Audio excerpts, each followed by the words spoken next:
আয় যা। খাওয়া দাওয়া হচ্ছে? সকালবেলা নাস্তা হচ্ছে? টম, এই টম, হ্যালো, একটি ডাক দিলাম, আমি বের হয়ে আসলাম। আর টম আমার সাথে চলে আসলো।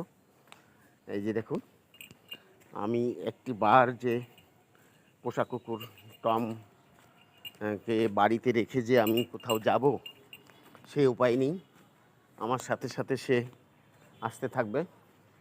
তো এই অবস্থার সামনে একটা, হ্যাঁ সমস্যা নাই, আয়। সামনে একটা কুকুর দেখছে, কুকুর দেখে সে ভয় পাচ্ছে, তা আমাকে বলল যে সামনে বিপদ আছে।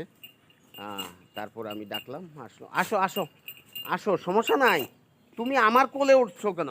কেন তোমার শরীরে শক্তি নেই? হ্যাঁ, আসো আসো আসো আসো, এই আসো। হুম,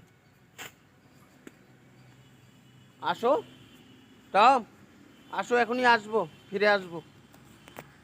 এই দেখুন টম সামনে একটা কুকুর দেখেছে, বেওয়ারিশ কুকুর। বেওয়ারিশ কুকুর আমার পোষা কুকুরকে দেখলে কামড়াতে আসে। আমার সেই পোষা কুকুর টমি, এই টমের মা। ও দু চোখ অন্ধ, দু চোখ অন্ধ। বাহিরের বেওয়ারিশ কুকুরগুলো কামড়িয়ে একাকার করেছে।